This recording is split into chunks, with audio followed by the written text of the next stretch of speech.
Magandang araw mga kaibigan. Isang kwentong pag-ibig ang muli kong ibabahagi sa inyo na tiyak nakapupulutan ng aral at magpapantig sa inyong mga puso. Pero kung bago ka pa lamang ay palike po ng ating video. Pakiclick ng subscribe button, gayon din ang bell icon para lagi kang updated sa mga susunod ko pang upload.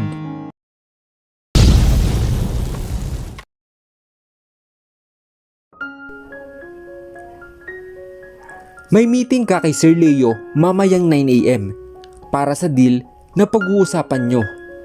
Pagkatapos, may lunch meeting ka din kay Sir Edwin dahil kinansel mo kahapon ang meeting nyo.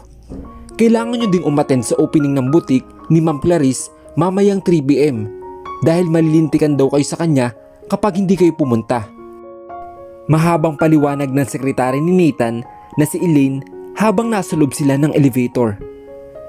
Kansilahin mo ang appointment ko mamayang 3 PM. May kailangan akong asikasuin sa oras na yan. Sagot ni Nathan, sabay ayos sa necktie niya. Pero sir, magagalit sa akin si Ma'am Clarice. The board is waiting for me. Pilit ang itim putol ni Nathan at ginulo po muna ang buhok ng sekretarya niya bago lumabas sa elevator at dumiretso siya sa conference room. Good morning Mr. Chairman. Bati sa kanya ng board of directors, kaya tinangon niya lang ito at umupo sa upuan niya. Shall we start? Tanong ni Nathan, hudyat na magsisimula na ang kanilang agenda. Nasa kalagitnaan ng pagpupulong nang biglang magpintig ang dalawang tenga ni Nathan dahil sa narinig niya na pangalan. Ito ay pangalan ng babaeng matagal na niyang kinalimutan. Pumayag naman ang management, kaso ayaw talaga ni Miss Danica Atienza. Nabalot ng ingay ang loob ng kwarto, kung kaya't si Nathan ang magsalita para magsitigil ang mga board. Then look for another endorser. Salubong ang kilay nito. He hates hearing her name. It gives creep the health out of him. But we badly need Miss Danica Atienza in order for us to attract a lot of customer during opening of our new branch in Bacolod. Matabang na sagot ni Mr. Yun na isa sa mga board of directors, dahilan para maging sentro siya ng atensyon. So what's the other plan? Baling ni Nathan sa presenter ng board meeting. Persuade Miss Danica Atienza. Maikli nitong sagot at mukhang sumang-ayon naman ang ibang board sa pamamagitan ng pagtango. What? Is that all? Tanong niya. Wala na po tayong ibang pwedeng pagpipilian. Rason ng presenter at nagdulot ito ng pag-ingay sa loob ng conference room. How could you all be this incompetent? Why not forsake Miss Danica yourself, Mr. Castillo? Pagputol ni Mr. Yun kay Nathan na ngayon ay halos magkapantay na ang dalawang kilay dahil sa sobrang inis. What? You were friends with Miss Danica way back 9 years ago. Why not ask her yourself? I'm sure she'll accept our proposal if you will be the one to ask her. Kampanting sagot ni Mr. Yun na ikinatango naman ng ilang board. Anyway, it's only a piece of advice. I'm not actually forcing you na kausapin si Miss Danica. Maliban na lang kung meeting adjourned. Pagtatapos ni Nathan, saka nauna na itong tumayo at lumabas sa conference room. Sir, should I arrange an appointment para makausap si Miss Danica? Tanong ni Elaine habang sinusundan ang malalaking hakbang ng boss niya. Just send me the details of where she is, then cancel all my appointments this morning. Malamig nitong tugon at nilagpasan ang sekretarya. Pagkalipas ng ilang minuto, nakatanggap si Nathan ng email galing sa kanyang sekretarya, kaya kagad itong pumunta sa basement para kunin ang kotse niya. Tinungo nito ang lugar na in-email ng kanyang sekretarya. ABS Network. Dumiretso si Nathan sa dressing room ni Danica at hindi man lang ito kumatok bago pumasok. Hey! Long time no see! Salubong ng binata at dumiretso sa gawin ni Danica na kasalukuyang inaayusan ng personal assistant nito. Anong ginagawa mo dito? Utal na tanong ng dalaga at sininyasan ang assistant niya na lumabas muna. Nakapaskil sa mukha nito ang pagkabigla. Sinong hindi mabibigla kung makikita mo ang taong kinamumuhian mo ng ilang taon? Aren't you going to greet me after all these years? Mapaklang napatawa si Nathan at aakmang lalapit na sana kay Danica nang bigla siya nitong pinigil. What do you want? Napabuntong hininga muna ang binata saka umupo sa single sofa. Ibang klase, masyadong VIP ang dressing room mo. Prenteng sabi nito habang iginagala ang tingin sa kabuuan ng kwarto. Just tell me what you want. May gagawin pa ako. May parte pa rin kay Danica na kinakabahan, kung kaya't hindi nito maiwasan ang hindi mautal. Okay, hindi na ako magpapaligoy-ligoy pa. I want you to do the advertisement of my new branch in Baguio. Ayoko. I won't accept your refusal. Maghanap na lang kayo ng iba. Sagot niya habang inaayos ang mga gamit nito. Bakit ba ayaw mo? Kunot noong tanong ni Nathan, dahilan para mapairap si Danica nang wala sa oras. Kasi ayoko. Sabihin mo nga sa akin. Tumayo si Nathan at lumapit kay Danica. Are you still into me? Tanong ng binata na kapagpatigil sa dalaga. Of course not. Then why are you declining my proposal? Business lang to, Danica. Masyado kang personal. Nabalot ng katahimikan sa pagitan nilang dalawa dahil hindi na nagawang sumagot ni Danica. Naiinis siya dahil sa tono ng pananalita ng binata. I'm leaving. Aakmang maglalakad na sana ito paalis nang biglang hawakan ni Nathan ang braso niya. You're not going to leave until you accept my proposal. Halos panlambutan si Danica sa tingin ipinupukol sa kanya ng binata. Baka naman gusto mo lang talaga akong makita na kinukulit ka para lang tanggapin ang alok ko? Ganyan ka na ba talaga kadesperada pagdating sa akin? Ngisi nito. Kaagad na iwinaksi ng dalaga ang kamay na nakahawak sa kanya at ginawaran ng malakas na sampal ang binata. You are the best definition of the word desperate. So stop acting desperate towards me. Batid ang galit at puot sa mga katagang ipinakawalan ng dalaga. Pinapanindigan ko lang ang pinangako sa iyo noon. Malaki ang hakbang na ginawa nito paglabas sa dressing room niya. Naiiwang tulala si Nathan habang hawak-hawak ang pisngi niyang sinampal. Nang magising ang diwa niya, ay kagad siyang lumabas at dumiretso sa pantry ng nasabing network dahil nakaramdam siya ng pagkauhaw. Binayaran niya sa counter ang kinuha niyang bottled water at umupo sa isang bakanting mesa. Walang kupas talaga ang ganda ni Danica. Dinig niya ang sabi ng dalawang lalaki nag-uusap na katabi ng table niya. Kahit saang anggulo tingnan, hindi pa paawat ang salitang kagandahan sa kanya. Sabat naman ng isa dahilan para mapatingin siya sa TV na nasa taas na counter at nakasentro sa kabuuan ng pantry. Kaagad siya lumipat ng pwesto sa bandang gilid dahil kumukulo ang dugo niya sa tuwing naririnig ang pangalan ng dalaga. Sa kalagitnaan ng pag-iisip niya, biglang naagaw ang atensyon niya ng isang batang katabi niya at abala sa pagkain. Hey Kido! Pagtawag niya sa batang babae, pero wala siyang natanggap na sagot galing dito. Mag-isa ka lang? Tanong niya, kaya bumaling sa kanya ang bata. Pero kalaunay, muli na naman itong nilantakan ang pagkain at nag-focus sa pinapanood nito. Napatingin si Nathan sa TV kung saan nanonood ang bata at muli na naman itong kinausap. Do you know her? Tukoy niya sa babaeng nasa telebisyon at tinangon lang siya ng bata. You must be a big fan of her. I'm not a fan of her. Nakanguso sagot ng bata pero hindi pa dinaalis ang tingin sa pinapanood. Then why are you focused on watching that wrench? Muli niyang tanong dahilan para manlisik ang mga mata ng bata. at tumingin sa kanya. Why are you bad-mouthing her? Why? Are you going to defend her? You told me you're not one of her fans. She's not a wench. My mom is not a wench. Sagot ng bata bago ito tumayo at iniwan siya. Naiwan si Nathan na tulala at hindi makapaniwala sa narinig. Gulong-gulo ang utak niya kung papaano nagkaroon ng anak si Danica, gayong wala naman siyang nababalitaan sa media patungkol sa anak ng dalaga. I smell something fishy. Nakangising naglakad palabas ng pantry si Nathan na para bang may kung ano naman siyang binabalak. So what happened next? Hindi ka naman niya siguro sinaktan, di ba? Kunot noong tanong sa akin ni Princess, yung manager ko.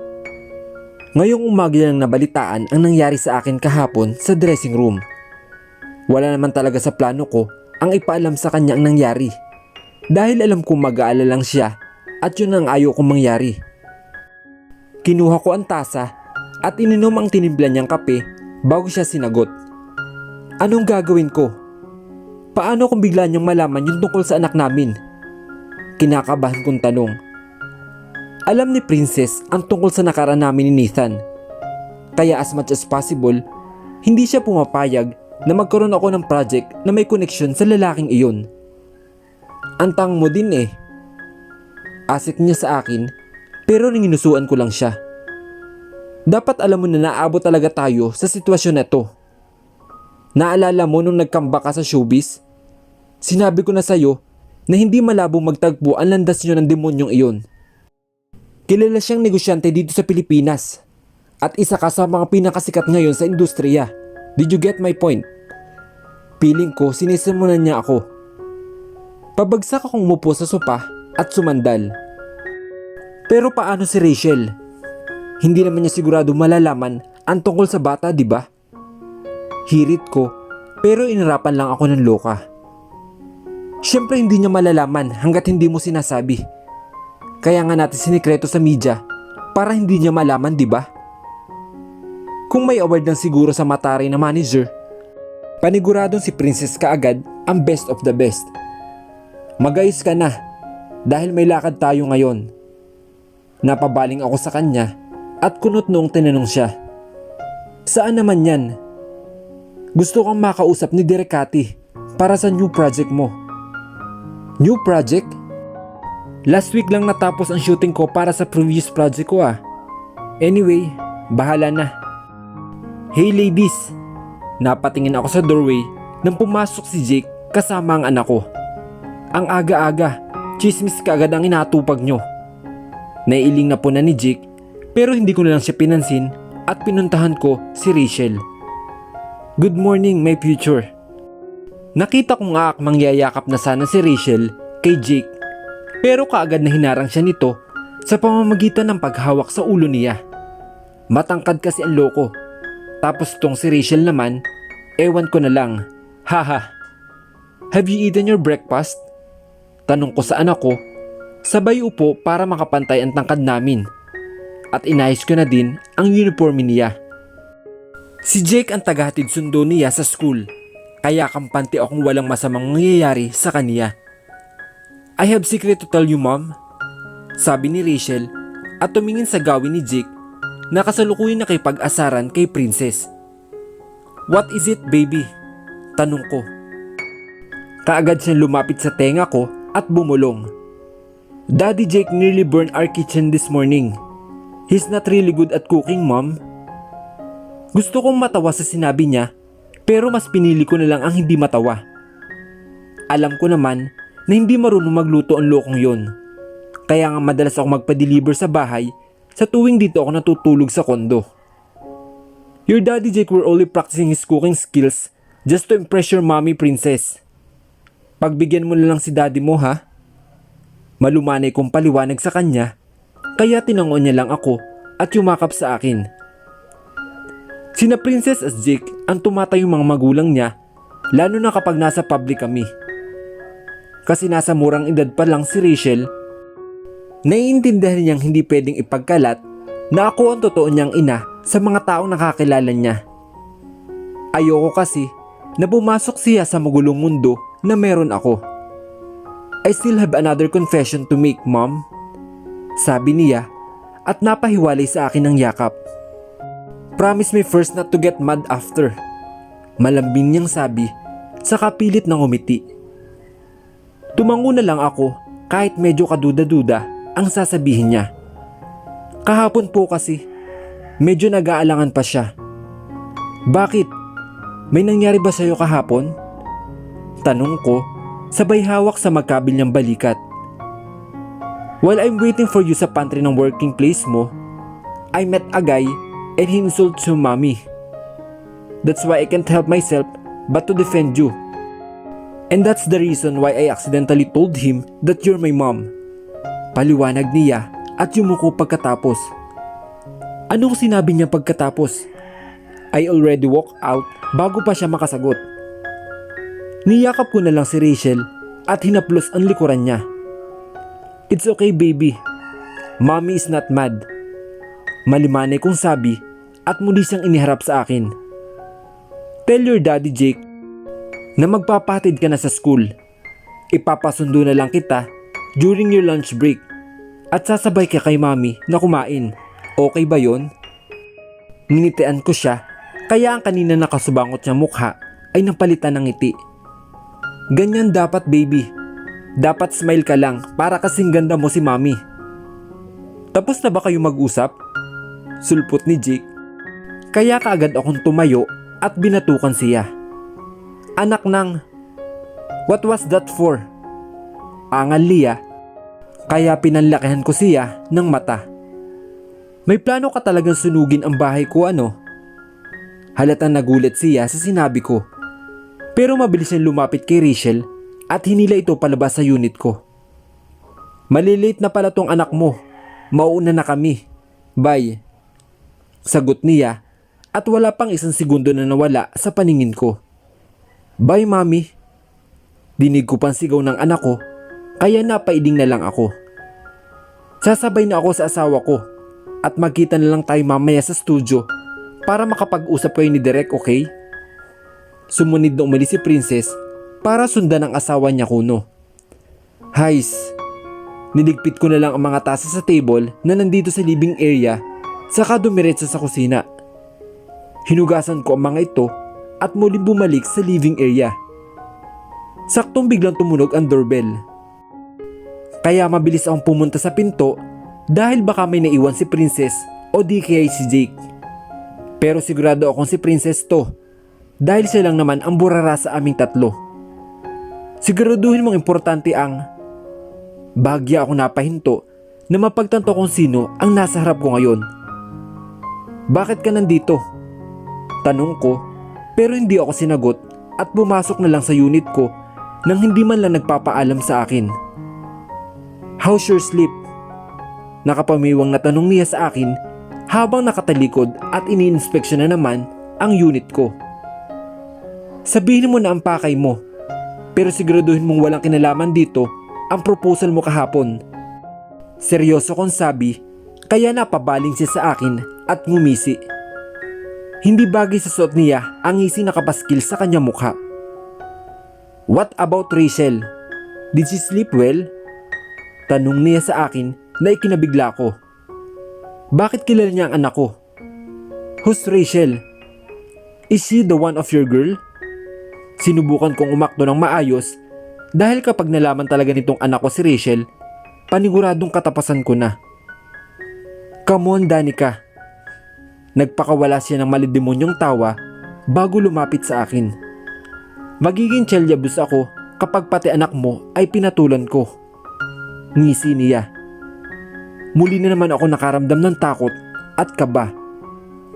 Parang nanumbalik ang naramdaman kong takot. 9 na taon ang nakalilipas. Paano pag nalaman at napatunayan ni Nathan na may anak nga si Danica? Lalo pa pag nalaman niya na siya ang totoong ama. Ano ang kapalaran na naghihintay sa kanila? Yan ang ating aalamin sa mga susunod na kabanata. Hanggang sa muli, mga kaibigan. Paalam!